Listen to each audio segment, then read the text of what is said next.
Good afternoon and welcome to the Luminato Festival. My name is Jorn Weisbrod and I'm the artistic director. And welcome to the Festival Shed, the first time that we have this indoor venue here at David Pico Square in our Garden of Light, our festival hub. And I know it's a little warm in here, but we do have an air conditioning, which I'm very proud of. Unfortunately, Toronto's summer and weather is so beautiful that it does get a little bit warm. I'm very proud to introduce the beginning, the first TimesTalks, Luminato TimesTalks. This is our third year of a collaboration with the wonderful New York Times. And we have a series of 3 talks today. And the first talk today at 2 p.m., as you know, is Nelly Furtado with Ben Sisario. Yes, Nelly Furtado. And the reason why Nelly is doing this, I mean, apart from the fact, of course, that we love her, is that she's part of a project that is happening at the Air Canada Centre tomorrow and the day after called Contemporary Color. David Byrne's sort of latest project, and I'm sure that her and Ben Sisario are going to talk a little bit about that project, and there's still tickets available. The ACC is a pretty large house. It's our first substantial project in the Air Canada Centre, which I'm very excited about. I want to thank, before introducing my friend and colleague Carol Day from the New York Times, I want to thank all our volunteers who are really sort of the oil in the engine of this festival. You see them walking around in the green t-shirts that say volunteer on them, and they can answer your questions, and thank you to our sponsor Manulife for supporting that program. I also want to thank Oxford Properties and Roy Thompson Hall for letting us play in their backyard, and a special thanks also to our founding government partner, the Province of Ontario, our major partners, the Government of Canada and L'Oréal Canada, and presenting partners, the City of Toronto and CIBC. And here's Carol Day from the New York Times, and enjoy this afternoon. Thank you. Thank you. Thanks. Thank you, Jorn. And hello, everyone. We're delighted to be here with TimesTalks at the festival. It's such an exciting year to be here. We're live here on our stage at the Festival Shed, and we're live around the world on the web at timestalks.com. And as Jorn said, today we are so excited to have these TimesTalks here with fantastically talented and amazing women who've made a contribution to the arts. And to have such exciting and multi-talented performer and Grammy-winning artist with us right now. You'll hear much more about her and her work in just a moment from our moderator.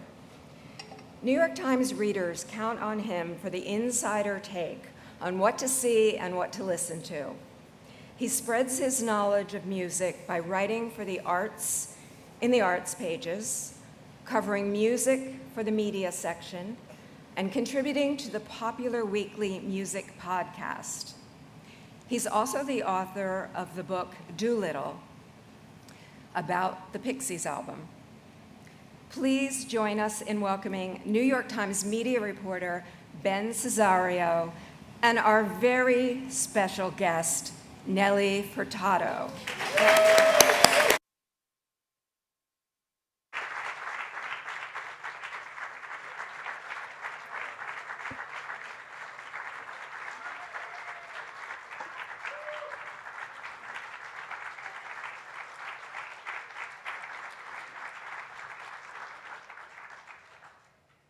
All right. How cool is it that we have Nelly Furtado on this stage right now?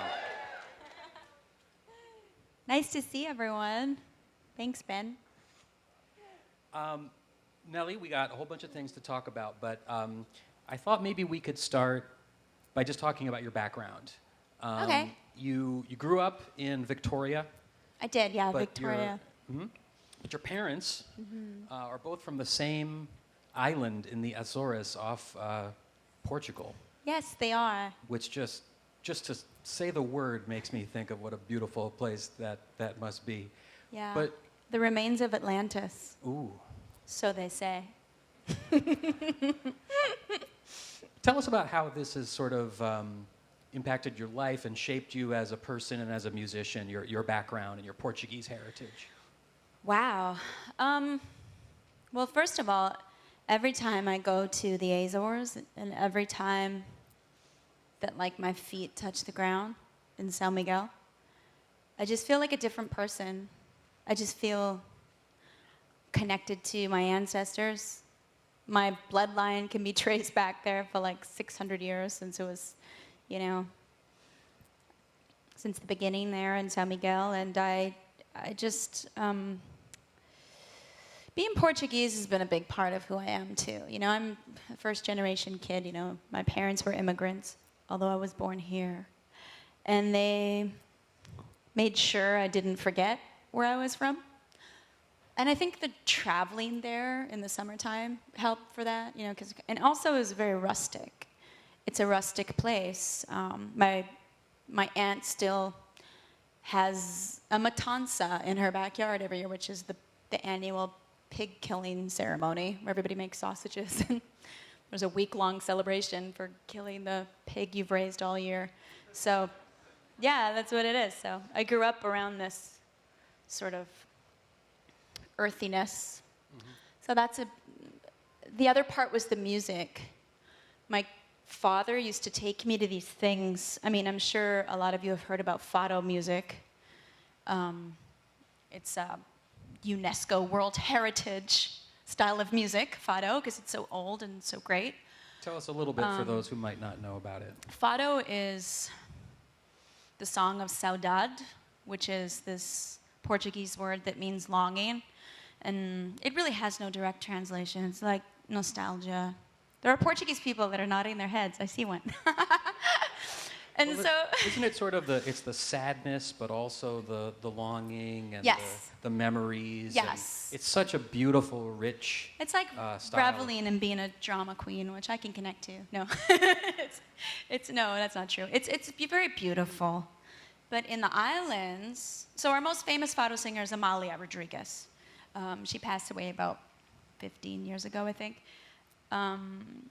But anyway, my father would take me to an event that kind of looked like this, like where there'd be twinkly lights and it'd be a festa, like a Portuguese festival.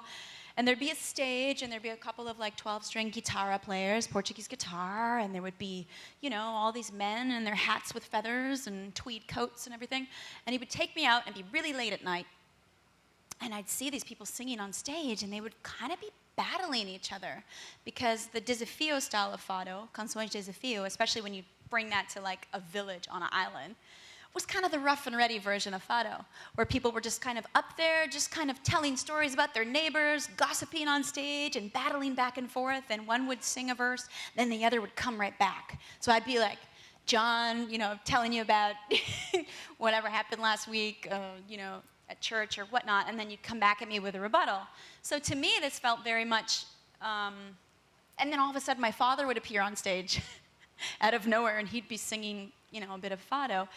And to me, it felt very spontaneous, and I think that's where I got my love of, like, the microphone, to just, like, the fact that, like, you could grab a microphone and be powerful. You could grab a microphone and kind of, like, change people's minds in some way. And that also gave me this idea for, like, this sort of free singing that I sometimes do, where the lyric and melody just comes to me all of a sudden. Like we're at Luminato, and I'm with Ben Sisario, and we are at the TimesTalks talking. You are all together, and whether it's the weather. No, it didn't bring the rain today, but I gotta say I thank you for coming. I don't need no drumming, I got you. Wow!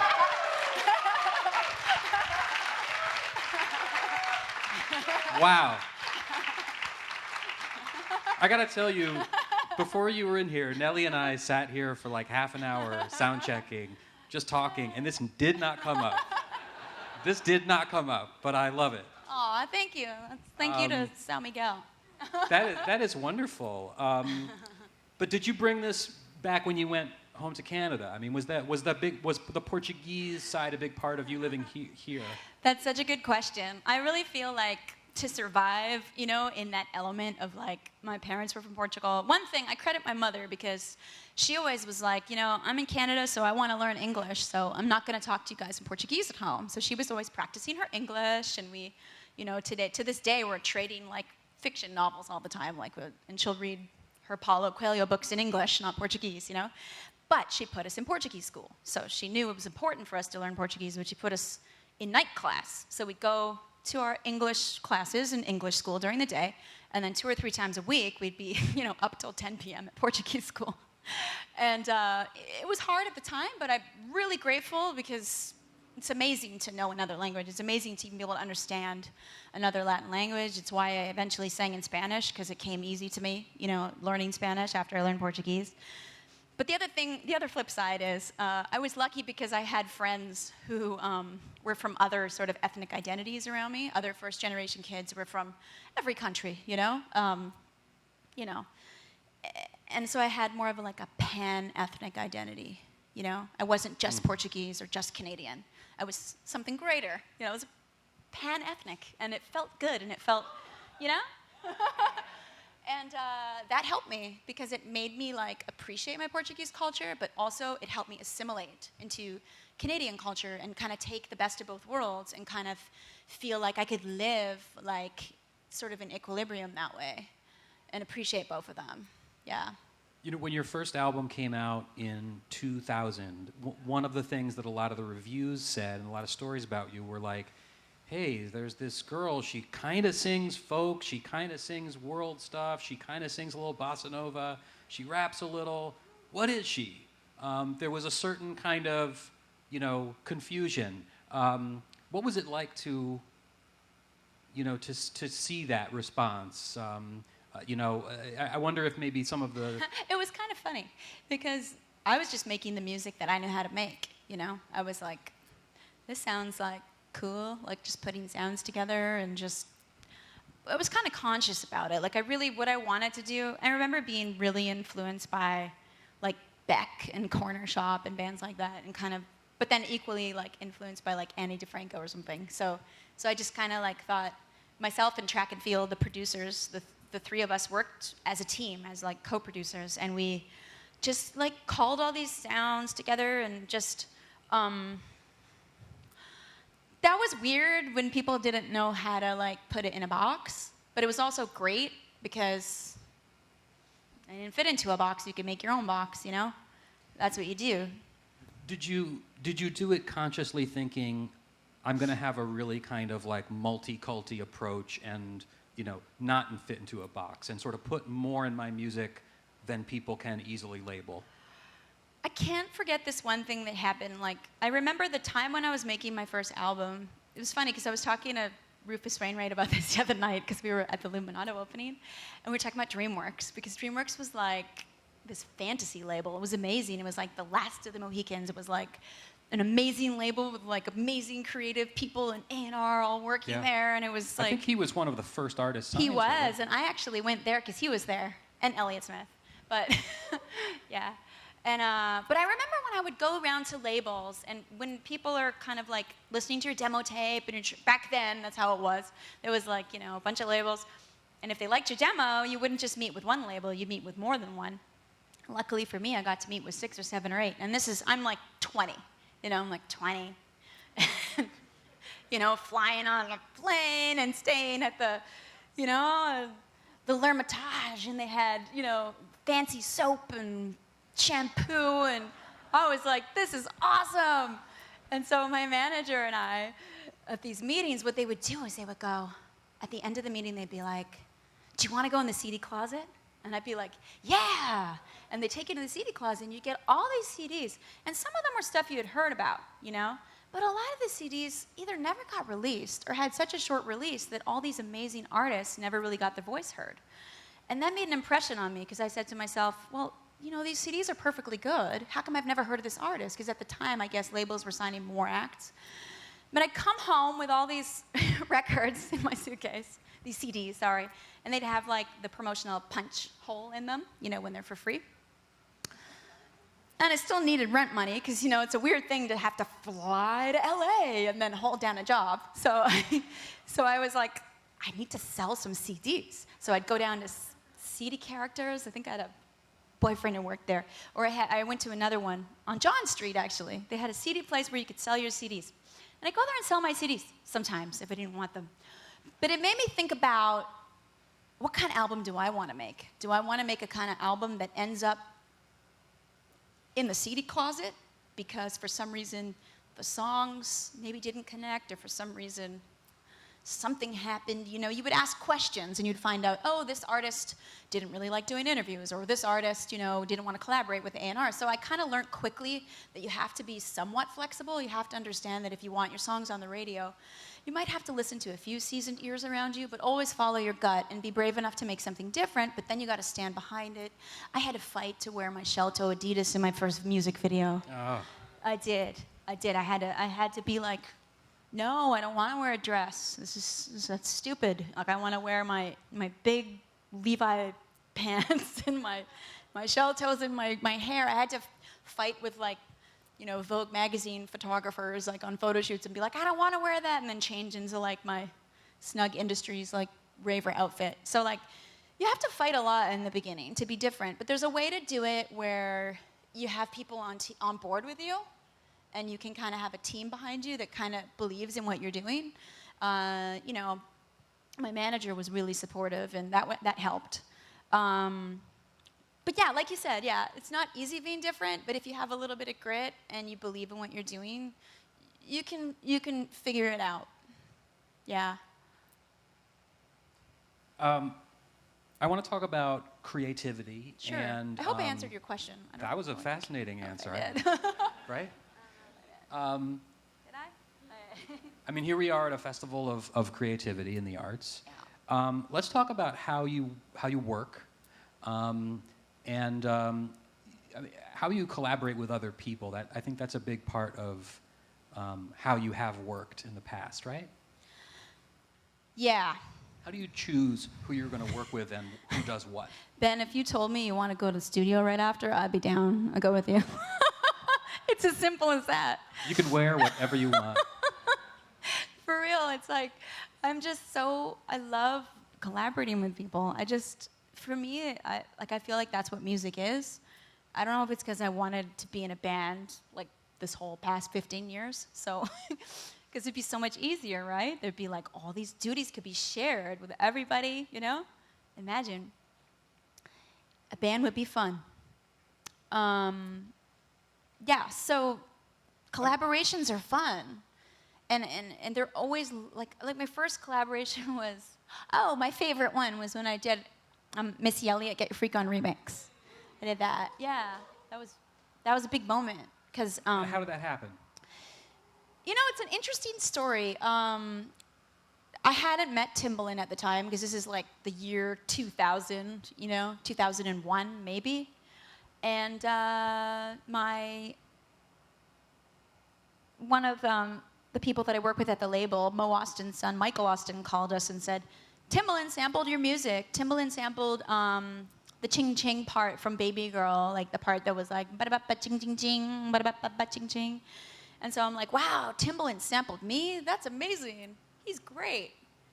So Michael's like, Timbaland wants you to come to the studio and listen to the song he made out of your voice.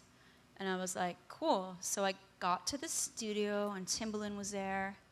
And within like 10 seconds, all of a sudden I was in the vocal booth and like singing on the song, Ching Ching, and I did a feature on it for his artist, Miss Jade.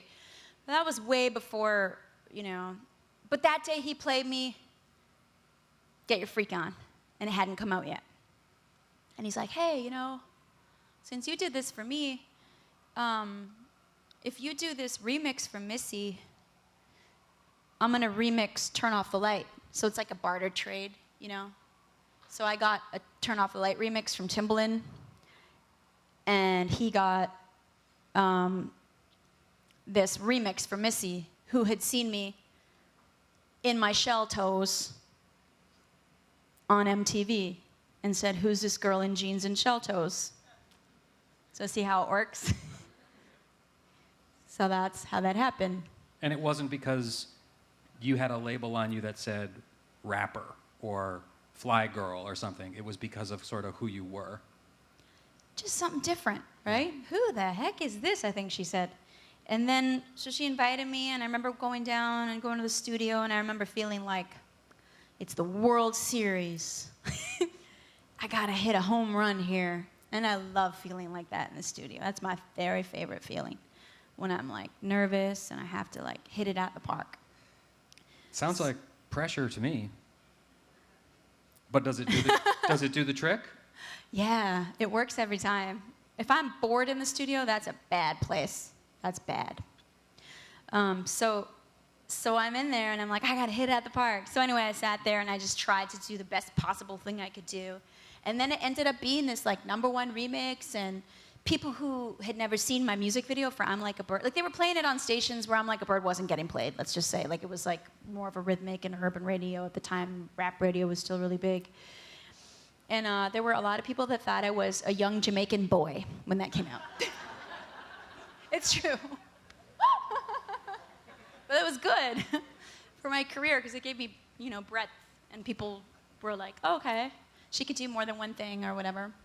Yeah, but collabos are fun because you never know what's going to come out of me. One time I did a song with Michael Bublé. It's called Quando, Quando, Quando. And, you know, I dabbled in jazz, like in jazz band.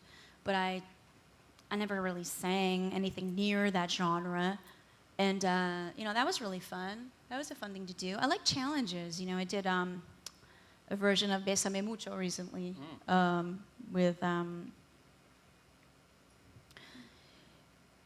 see, I forget the names because I've done so many collaborations. But anyway, yeah, I've done my Spanish album has like 8 collaborations. Yeah. Like from flamenco singers to like, like bachata, you know, Juan Luis Guerra. Yeah, it's all over the map. Well, I have here the insert for Loose, which was the album that you made with Timbaland. Yeah. And so that was like fast forward 5 years later we made it. Yeah. And as I was looking through it recently, I was looking at the it's so neat to look through liner notes now. You never really get to look through liner notes. But at the end, there's the thank yous. And what you say in this, say, first of all, I want to thank all of the incredible producers that I was fortunate to work with over the last 2 years. Thanks for making this music business such a wild ride. You are the real rock stars. And it made me wonder because you've worked with a lot of really interesting producers. Yeah. You worked with Timbaland, you worked with you know, Rodney Jerkins on their last album. Yeah. Salam Remi, a lot of interesting people. I wondered when you're picking producers to work with, how do you do that? And sort of how do you know, how much of what we're hearing is from their direction and how much of it is what you bring to it and your sort of idea and your direction? So it depends. You know, in the beginning, my first 2 albums, I co-produced with Track and Field, and we were very much like a band, but I was the singer, you know? So we just would like work on this weird pastiche like of music, you know, like, oh, let's do a breakbeat and a banjo. Cool. And then try that. And just do different stuff. And that was really fun. But then by this time, I was like, you know, a new mom. I had like my toddler in tow, and it was like, let's go to Miami. It was awesome because we just like swam all day, and then at nighttime I'd go make these cool like sort of urban fun nighttime songs with Tim, and I just kind of let go. Timbaland is very decisive in the studio.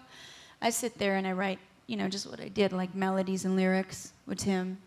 Whereas the first album and the second album, I'd sit away and like maybe write more songs on my guitar. Like I'm Like a Bird, I wrote on my guitar, and then I bring it to the studio, and then we produce it. Turn Off the Light was the same way. Try was a song I wrote with Brian West on just guitar from my second album. So with Timbaland, it was different. He's like very rhythmic and very like, the music kind of like moves through him, and like he'll be dancing, and if he feels like he wants his hand to go like this, then he'll add another beat so his hand can go like this. And then he'll add another like sub bass so his head can go like this, you know? And then he wants to swing, so he'll add like another little, you know, mid sort of percussion sections. That's how it goes. That's how he does it. It's just guttural, yeah. So it's fun. It's fun. Like, talk about exciting. That was really exciting because it was new to me, right? It was exciting and new. And it's all about timing. Some producers are great when they're in a certain mindset. Like for me, like Tim and I were listening to the same music. He was listening to, you know, like Block Party and Death from Above and a little bit of Coldplay and a little bit of this, a little bit of that. And I was listening to the same stuff. And I was like, you know what? We need to do something sexy, but kind of like electro, but sexy, but urban, but this, but dark. And then we're just on the same wavelength. It's just wavelengths. You know? I mean, when you like first walked into the studio with him or first phone call or whatever, did you say like, all right, look, I want to make a sexy dance record. I want a lot of big beats on this. No, not really. It just is. You know, I was just happened to be in a bikini all day long and then go to the studio. So it was just the mindset. When you have a tan, you just feel a certain way. But you know what I mean? Come on, tell me. When all of you are on vacation, like you're in Mexico or something, and you're like, "Whoa, I don't know what's come over me." You know, you have your. That's what it is, and that's what this album is. It's true. Not gonna lie. Well, you know, again, reading through sort of the reviews and interviews with you at the time this came out, the one reaction that comes through again and again and again is sort of, hey, wait a second, we thought you were kind of this like folk rock girl, and we thought you know, we thought you were kind of a Lilith Fair singer, and now, you know, you've got this like banging, you know, R&B record, and you're showing skin. What's going on here? Was it frustrating to get that reaction? Kind of, because I was like, have you never been to my live show where I wear like a sparkly little top and I, you know, do like an LL Cool J cover and choreograph dance moves? Like I just felt it was weird because I felt like it was all there. But I will admit that more of the straight up R&B stuff was not there before because I kind of left that behind in like grade 10. Like I used to write songs that were pretty much really influenced by like, you know, Mariah Carey or TLC or something like that, or Belle Biv DeVoe or something. And then, but that was like in high school. And then I kind of knew that I could kind of flow into R&B and hip hop if I felt like it. But I just didn't really consciously choose to do that on my first 2 albums. So by this time, I was like, yeah, sure, why not try that on? I'm good at it. I can do it. And that's why I did it. I felt like I could do it. Did it feel unfair to you that the music industry was sort of, you know, scratching its head and the media was sort of saying, we thought we had you figured out, now you're throwing us for a loop? No, I thought it was educational for me because I was like, oh, that's how the media works. I was like, oh, you get like totally judged. That's okay. Like, you know, like, it's a weird thing, right? You're like, oh, well, I was just making a record. But I don't know, you get used to it. You gotta take it with a grain of salt, because it's like, I've learned that too. Like now what I do is I consciously, before I judge somebody, like in their music, like I try to at least go check out a couple of their music videos, like go read their Wikipedia, read about them, read an interview, catch a live performance. Like I feel like you have to get the full scope, and that's why I don't feel like it's fair for me to judge another artist until I've seen a live performance, listened to some music, seen an interview, read about where they come from and their background, because what we miss sometimes in media and sound bites and blurbs, we don't get context, you know what I mean? And that's an issue for me from the beginning, like, because even with my first record, I was like, yeah, I love Caetano Veloso, and I love, you know, Milton Nascimento, and journalists would be like, who? What are you talking about? Because this is pre-internet. Nobody could, like, Google this stuff, you know? You had to, like, genuinely know about that culture. And so I was like, well, no one's going to get it anyway, but I'll keep talking about it, you know? 2 of the most famous Brazilian songwriters there. Yeah. So when this came out, and I was like, oh, okay, so they're just judging it based on the song title. But then I was like, well, Nell, you did call the album Loose, and the second Man Eater, and these titles, right? So, I don't know. Did you feel that can't really, but yeah, of course it's unfair, but that's being a woman in the world sometimes, and in the music business. It's like, come on, we're still working through that. We're working through that, you know? We'll get there. Well, I mean, what We'll has get it been there. like for you as a woman in the music business and in pop? Well, I will say I never really thought of myself as a woman in the music business. Like when I look at like my poster of Mary J. Blige on the wall when I was 13, I didn't think of her as a female artist. I just thought of her as an artist. So, I don't know. I always enjoyed the company of men and women and just kind of on an intellectual level and a musical level and our creative level. So, I just took that approach. Like, sometimes you do have to be one of the guys when you're making music. Like when I was a little kid sneaking out to watch my friend DJ, you know, you don't want to be like sexualized. You want to put on your hoodie and kind of your baggy jeans and like fit in so they'll see that you're here enjoying the music and you're not, you know, like, but that was back then. That's changed. What about the Ani DeFranco fan in you? I love her. I mean, I so badly wanted to like be brave enough to like, you know, like run away from home and start your own label and move to New York and all the cool things she did with her, you know, Righteous Babe record label.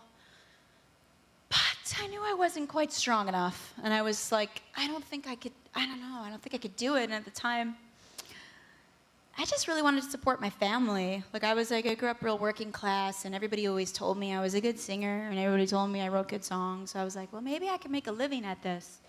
And then like, you know, my mom and dad wouldn't have to work so hard in physical labor and like get carpal tunnel syndrome flipping a mattress at the motel, you know? So I actually, and I think this is a common theme with a lot of pop musicians, I think they actually get into it because they love music, but they also kind of want to, you know, be the breadwinner for their family or just kind of like make things better. Because I couldn't go to college. I wanted to go to college and study writing, but I didn't have any money saved up.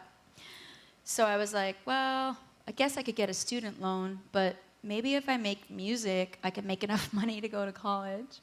And then I just like never Wow. went back until recently. You may have been the first person to ever have that thought. If I make enough money doing music, I can go to college. But who knows? It's genuine though. I really did. I thought that. I don't know. So, but it was good because it keeps you really earnest, right? Because you're gonna work hard when you go into the music business like that because you're like, man, I want to make a career out of this. I want to be professional. I want people to like me and I want them to like my music and I'm gonna, you know, try to make it with integrity, but at the same time, I'm gonna make sure I'm learning as much as I can and being as professional as I possibly can, treating people the way I want to be treated, you know, and just leaving a trail of sparkle dust wherever you go. Because in this business, if you have like a bad attitude, it really gets around for years. Like people just talk about how stinky this one person was or like how badly they treated people when they saw them. So I don't know, I just learned that really early. And so anyway, so with this work ethic that I was taught, you know, cleaning hotel rooms at the Robin Hood Motel, which I did from the age of 12 to like 18, it was like, okay, if I work really hard and I have 20 rooms to clean and I start at 7 a.m. and I drink a big cup of coffee, by 4 p.m., if I work really hard and take like a 20-minute lunch break, I'll probably be done those rooms and I can sit on top of the building with my Diet Coke and I can dream about the future, you know? And I wrote a song about it on my second album. It's called Saturdays. And it's all like, hot motel, stuffy inside. It's kind of funny. But yeah, I don't know. That's what music has been to me. It's been like a tool. And also, I don't know how to not write songs. Mm-hmm. I don't know how to not just have a like meditation on something and then open my mouth and a song comes out. It's just kind of like, it's hard sometimes when you're like, I'll be with my family, we'll be going somewhere and they'll be like, can you stop? Can you not write a song right now and just focus? Because literally, like I was in Kenya recently writing new songs for my album. And we'd be like, I think we were on literally like a safari or something. And all I could do was like, I was like, oh my God, I was getting so inspired. And I keep pulling my phone out and trying to like record all these melodies. But all you could hear is like boom, boom, boom of the car. Couldn't really hear them very well. So I don't know if you all just heard her, but She gave you all a little hint. Why don't we jump ahead and talk about what's going on with you these days? Sure. Tell us about what you're working on. I'm working on, I'm working on a lot of things. I've been writing so much the last like 2-3 years. I kind of took a step back and said, like, what kind of person do I want to be? And I want to be a creative person. So I want to just create all the time. So I kind of took a step back from doing like the label thing and artist development and all that. I took a step back and said, I just want to be an artist. I just want to be creative. So I started writing all these new songs and started writing every day again and started just getting obsessed with the whole writing idea. And I've been taking some classes of other writing styles beyond songwriting. And I'm just working on a few projects. And my new album, I'm hoping to put out that music in 2016. Yeah. All right. New album from Nelly Furtado coming up pretty soon. Yeah. Next year. We'll be doing on it. Yeah. And that's, thanks. But one thing that's coming up tomorrow is that you are participating in Contemporary Colors. Yes, I am. Totally fascinating project that David Byrne has put together. Tell us about, how this came to be, how you got involved with it, and a bit about what you're doing.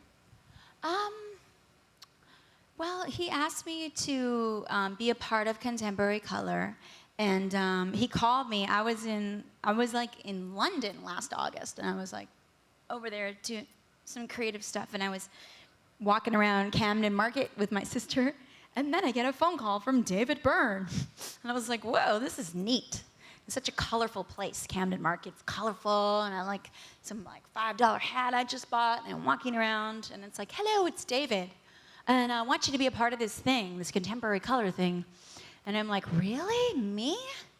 Wow, because he told me all the cool people that are a part of the show. And he said, I was like, do you want me to sing? Like, what song do you want me to sing? He's like, well, I'd like you to write something new.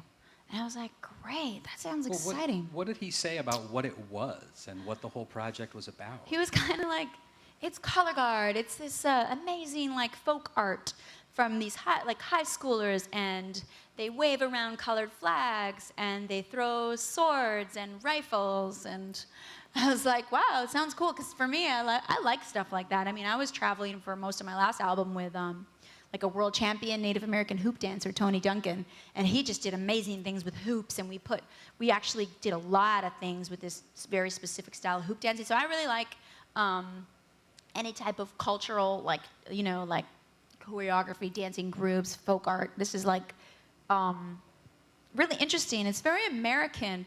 It started there, but the group that I'm performing with is actually from Kitchener-Waterloo. Yeah, they're called Ventures. Yeah, and they're all girls from 14 to 19 years old, and they spend 5 days a week rehearsing color guard. And a lot of these kids are like kids who wouldn't normally have been in, the cheerleading team or the marching band even, and they're attracted to color guard because it attracts a little bit more of an insular type of person, or maybe somebody with a different disposition.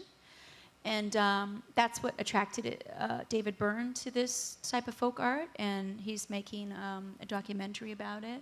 So you're gonna see, if you're at that show, I hope some people here are going to the show, because yeah, it's on. I was at rehearsal in New York 2 nights ago, and it's phenomenal. The band is amazing. All the artists involved, from Tune Yards, St. Vincent, Devonte Hines, Adam and Mark, David Byrne. We have all these people, and they've watched their color guard group, and they've created customized music for this. So it's so creative, and it's so orchestral, and it's really beautiful. And you're gonna really love it. I'm so happy to be a part of it. I'm bringing the bubble gum. I got a good pop song, and it's like, woo! Oh, all right. Okay, we are going to be able to take questions. If you have any that you want to ask, there's a microphone over there, and then there's another one over there that they're holding up. So if you have any questions you want to ask, just line up. while we're getting ready for that, I want to do one thing. The other day, I thought it was kind of like a demonstration of the power that a famous pop star has, that I'm sitting at home and all of a sudden my Twitter timeline goes totally crazy. And it was because Nelly Furtado had posted it. Hey, everyone. Is that me or? I don't know. This is working still, kind of. Okay. Hey. Hello? Can you guys hear me, guys and girls? I think this is dead. Can you hear this? Okay. Anyway, sounds dead to me. Here, you ask and I'll answer. Nelly had posted a tweet saying, you know, putting my name in there and saying, if you have any questions, just put them here. And all of a sudden, I got like 50 questions from all over the world. And so I thought I would just do a little lightning round. We could ask a few questions that came in because they're pretty good. Thanks, guys. All right. By the way, they came in from Poland, Portugal, Denmark, the Czech Republic. Wow. Everywhere. Hey, All right. everyone. If anyone's watching. I got many variations of this question. Okay. Why did you change your hairstyle? See what I mean? Oh, it's awesome. Thank you for asking that. Another case in point. Oh, I think I watched Breathless, the old French New Wave movie. Ah, okay. Okay, next question. I did. Let's say I did. That's fine. Since we're on the topic of contemporary colors, what are your 2 top colors? Blue, of course. I love blue. And yeah, blue is amazing. I like, One more. I don't know what my other favorite color is. What's yours? I think I like a dark blue myself. Oh yeah, you've got a dark blue jacket on. No, I love blue and turquoise blue and fuchsia. Okay, one more, and then we will open the floor. What is the biggest misconception people have about you? I don't know. I'm not sure. What would you say after now talking to me? I'm Be not honest. sure. I'm not. What misconception did you have about me before you met me and talked to me? Ooh, she's turned the tables on me. See how she does it? Well, I thought you were going to be really, really, really mean. No, you But you're not. didn't. No, you didn't. No, but it's funny you say misconceptions because it's weird. I don't even know what I portray because I don't know. I don't really spend time looking at it and know what I'm portraying. But yeah, I wouldn't know that. But I know if I have a misconception about people, why it is because I met Devonte Hines. I met Blood Orange the other day, Devonte, and from seeing his videos, like I totally thought he'd be a bit different than how he is in real life, and he's so sweet and nice.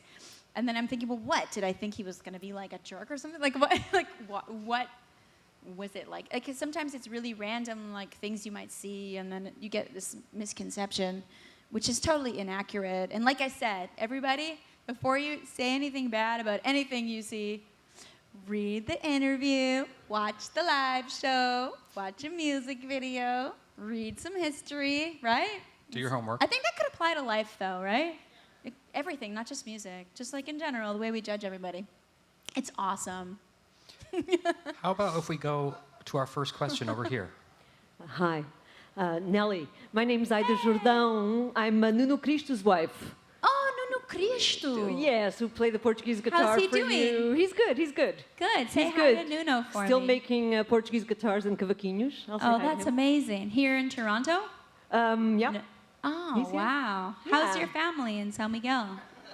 Well, We had a great evening one time. yes, we're actually from Lisbon, but you came to our apartment in Toronto. Oh, sorry, I didn't know you were from Lisbon. So tell Nuno I say hi. I will.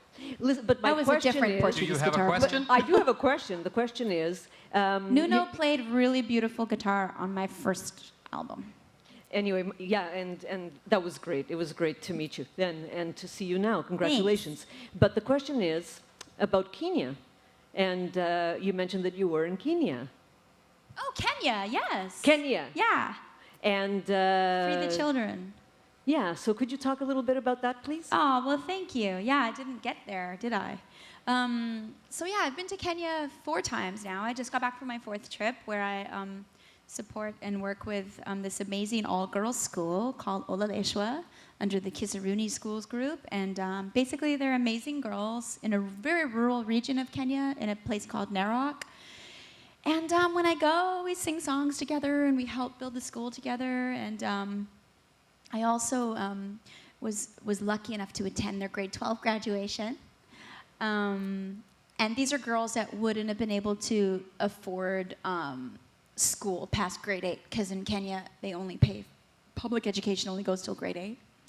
And very few people can afford high school. So these girls are, you know, thanks for asking, because they just got their exams back, because in December, they hadn't had their exam results yet. February, they got their results, the graduating class, and they had the highest grades in the entire county. And the girls, one of the students had the highest English marks ever for boys or girls. They're beating all the boys' records, or beating the records for the region. It's incredible. And they've taught me so much about culture. They've taught me so much about the Maasai culture, the Kipsigi culture, songs and dances and celebrations. And actually, to be honest, a lot about character. They've taught me a lot about having true character, having grace, and integrity, you know, like they work so hard, and it gives me so much hope for the future in terms of like where the world is heading when you're all the way in Kenya and you're just meeting these incredible families with so much passion and humility and honor and grace in their everyday lives. It's amazing. Wow. Yeah. Is there a question over here? No? One more over here? I can't really see. Does anybody have any more questions? One, Okay. 2, 3. You can go to a microphone if you like. O micro. Over here. Tell you what, just shout it out. We'll see if we can hear you. Thanks for being here, by the way, everyone. Hi.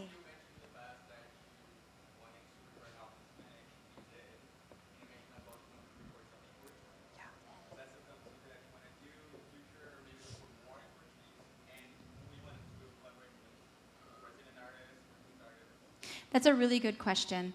And I performed with Antonio Carmona for the President of the Republic in the fall, and the President of the Portuguese Republic. And we had such a good time performing together that I think when I make a Portuguese album, I really feel like I want to go to São Miguel, I want to go to Lisbon. And Antonio and I were talking about curating a really special group of older Azorean folk songs, because Antonio is a big fan of Azorean folk songs, even though he's not Azorean, he's from the mainland.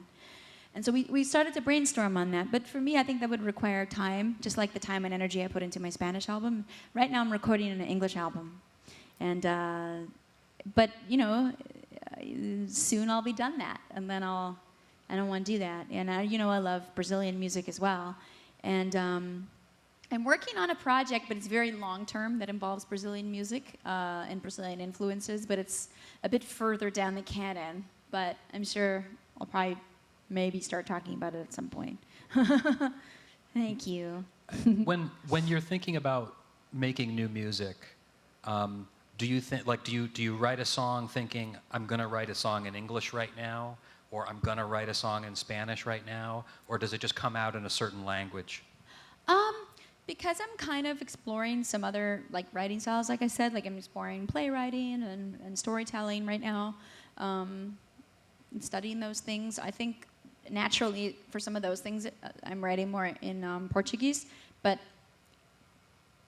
sort of, because I like to collaborate in Portuguese and Spanish, because I don't feel like I can eloquently necessarily finish a song the way I want to on my own.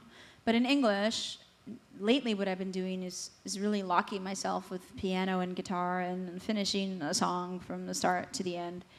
But it's a conscious choice, yeah. more English in the last little while, but occasionally it'll happen in another language. Sometimes.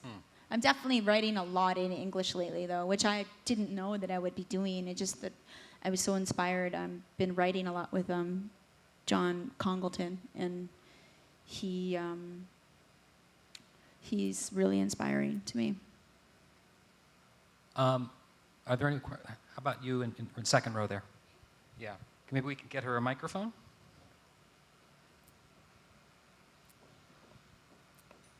Hi. Do you want to do a collab?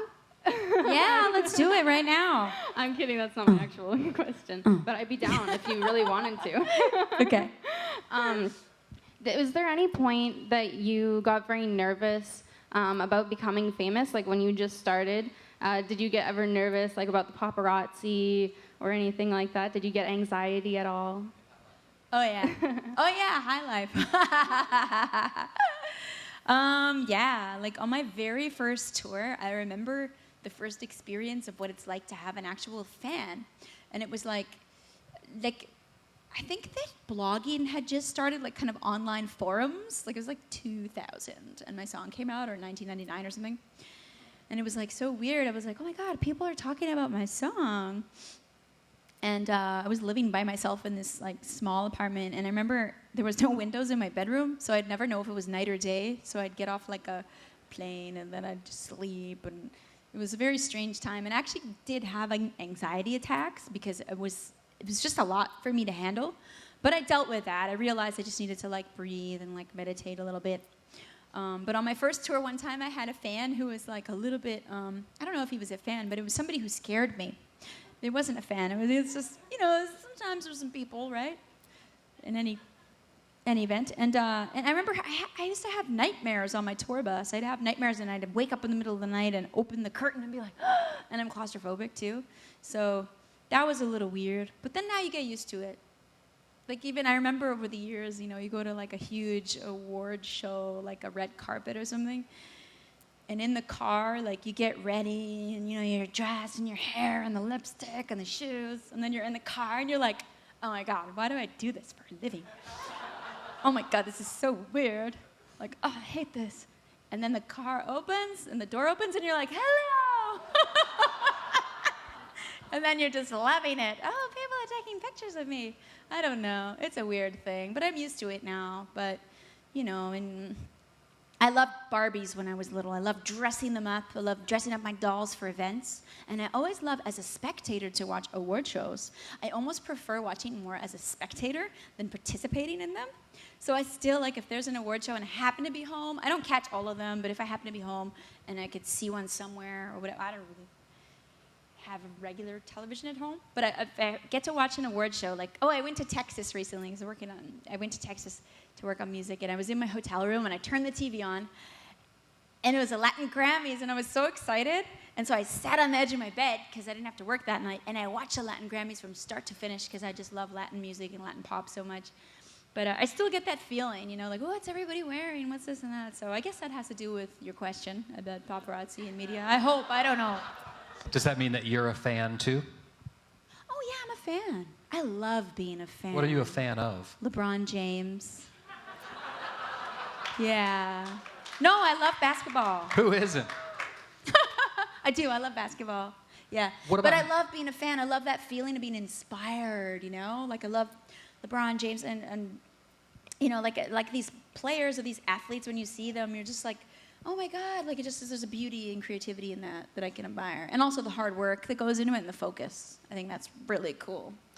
One of the questions I got on Twitter a lot was, what music are you into lately? What's inspiring you? I listen to, listening to just a lot of different things. Yeah, I listen to my record player the most. I listen to a lot of vinyl. My friend Aki owns the most amazing record store on Queen Street, Cosmos West, and I recommend for you to go visit sometime. I tried working the till a couple times in the last couple of years and realized I couldn't spend as much time listening to music if I did that. But I hang out there and I just go get great records and I go home and listen to them. So right now I've got like a couple of my new Caetano Veloso vinyls I hadn't listened to in a while. I adore St. Vincent. I have all her records. I've been listening to, I listen to like older stuff too. Like I'll put on like an old Joni Mitchell album, or like Joan Baez, or like Johnny Cash, or shoot, what's another favorite? Oh, that Minnie Riperton, Adventures in Paradise. That's a great album. Yeah, just a little bit of everything that gets me excited. And yeah, I saw Prince, K. Massey Hall. I have his new album. It's good. Artificial Age. That one. It's good. He was great too at Massey Hall. I love it all. I love it all. Ah. Sorry. This is what happens. They say you can only bottle the crazy for 1 hour.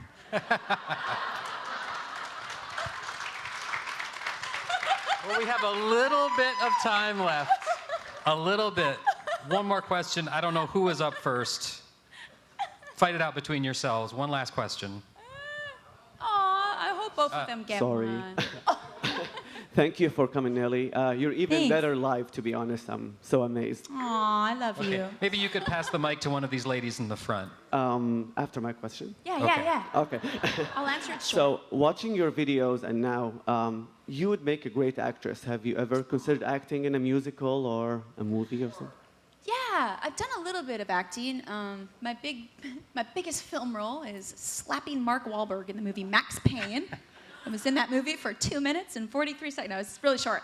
But like, I was in there and that was really fun, but totally scary. And I did the CSI New York and that was fun. So yeah, I'm always kind of exploring what's out there. And I'm in the mindset because I'm more creative now instead of trying to be just like this businesswoman robot. Like I'm more into creative zone. So I'm more open to acting now too, actually. Yeah, I'm excited by the idea of studying that again. It requires a lot of study and focus. Go ahead. Oh, or sorry. Oh, I feel bad. I'm getting emotionally involved in your struggle. I saw you perform as part of the Olympics. Are you planning to do anything for Pan Am? No, this year, no. It's for me, actually, no, I'm lying. I bought tickets to diving. Woo! I'm going to be there at diving finals. I bought my tickets online. It was actually easier. If anybody complained about buying tickets, I bought tickets. It was fine. It was easy. I have my thing from Ticketmaster. I'm going. And yeah, I'm going to enjoy it that way. I'm not participating in the creative component, but my good, dear friend Serena Ryder is. Yeah. Yeah, I'm allowed to say that. Sorry, I was like, is that a surprise? No, it's out. Okay. Oh, shoot. Last question. Thank you for your patience. Hi, Nelly. Hi. I'm Violet, and I'm Aboriginal Cree from Northern Ontario, and I just wanted to know how you came across with working with the hoop dancer. Oh my gosh! You know, Tony Duncan is in Ottawa right now at the huge powwow that's going on. He's just texting me. He's coming to town. I hope I see him tomorrow. But working with First Nations hoops dancers, working with just all these amazing artists from the First Nations community has been probably the most powerful thing I've ever done in my whole life. And meeting all those amazing young people on the tour that I did for the Spirit Indestructible, I received like hand-woven, Cree baskets. I received like Idle No More bracelets. It was such a real thing. It was probably one of the most powerful and touching things that's happened to me my whole career. And I just, I don't know. I can't explain like the passion I have for just First Nations culture and the compassion I also feel for the struggle too. I do feel really connected to it. But yeah, Tony's families, they're great friends, and Tony just finished. I helped him put out a book about hoop dancing. It's all about him passing on hoop dancing to his son Naichi, and it's called "This Is How We Hoop Dance." And it's a great book, and he's going to give me a copy when I see him tomorrow. I'm so excited. And there's a picture of us hoop dancing in the back of it. Thank you, getting huggy. Thank you. Thank you for being here. Nelly Furtado. I'm going to ask one more question, and then I think we'll have to wrap it up. Yeah, sure. Is there any advice? Anyone got any secrets? I can just reveal them right here. Yeah. Is there any advice you would give somebody who's getting into music now, wants to be a performer? What should they know? What should they do? Oh my gosh, that's a good question. Oh gosh, what I would say is learn an instrument, practice it, shut off your phone and like social media for a minute, just for 6 months, while you learn your instrument and while you write songs, and lock yourself somewhere quiet and sit with yourself and find out what it is you want to say to the world, and listen to that voice and shut out what everyone else is saying. And yeah, just keep on writing songs, and again, strike that balance with your gut instinct of listening a little bit, keeping your message, listening a little bit, knowing who you are, taking some good advice, and knowing what the bad advice is. Because we all have that inner voice. So I feel like if you follow it and stay positive, stuff happens, I think. Listen to your inner voice. Nelly Furtado, thank you so much. Thank you so much, Ben. You're awesome. Thank you. Thanks for coming. Thank you so much. Thanks, New York Times. All right. Everybody watching at home. Thanks a lot. I guess that's it for us. Yeah.